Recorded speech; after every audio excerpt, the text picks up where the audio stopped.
Welcome to the course graphic designing with PowerPoint.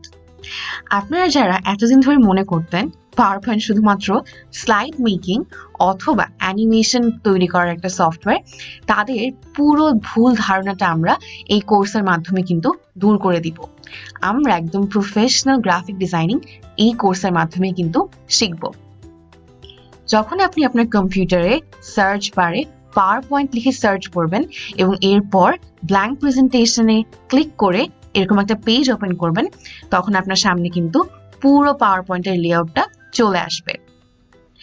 পাওয়ারপয়েন্টে আমরা যে দুটো অপশন সবচেয়ে বেশি ব্যবহার করব আমাদের এই পুরো ডিজাইনিং কোর্স জুড়ে, সেই দুটো অপশন আমরা প্রথমে শিখে ফেলি। ফার্স্ট অপশনটা হচ্ছে আমাদের হোম বাটনে ঠিক ডান দিকের অপশনটা, সেটা হচ্ছে ইনসার্ট।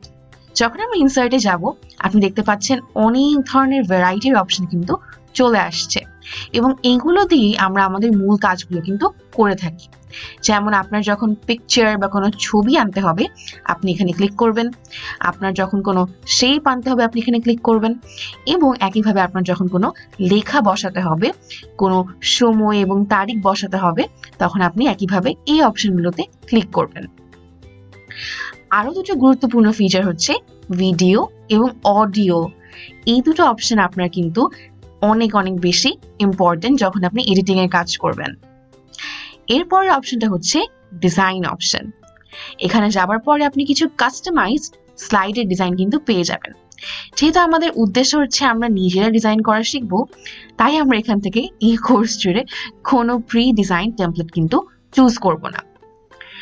আমরা যখন স্লাইড সাইজে যাব, তখন আমরা আমাদের স্লাইডের যে মাপটা বা যে রেশিওটা, যে অনুপাতটা, সেটা কিন্তু আমরা চেঞ্জ করতে পারি খুব ইজিলি। এখানে আপনি আপনার স্লাইডের দৈর্ঘ্য এবং প্রস্থ কিন্তু যথাক্রমে লিখতে পারেন এবং আপনার পছন্দ মতো মাপ নিয়ে আপনি এই ক্যানভাসটাতে কাজও করতে পারেন। এরপরে হচ্ছে ফরম্যাট ব্যাকগ্রাউন্ড অপশনটি, অর্থাৎ আপনি যেই সাদা পেজটি পাচ্ছেন সেটি আপনি কিভাবে চেঞ্জ করতে পারেন তার কিন্তু অসংখ্য অপশন এখানে রয়েছে। আমরা যখন ব্যাকগ্রাউন্ড ফরম্যাটিং শিখব, তখন আমরা এই অপশনগুলো অবশ্যই এক্সপ্লোর করে দেখব। ইনসার্ট অপশনেও আমাদের মূল যে ব্যাপারগুলো খুব কাজে লাগবে, তার মধ্যে প্রথমটা হচ্ছে টেক্সট বক্স, অর্থাৎ কোনো লেখা যদি আপনি লিখতে চান।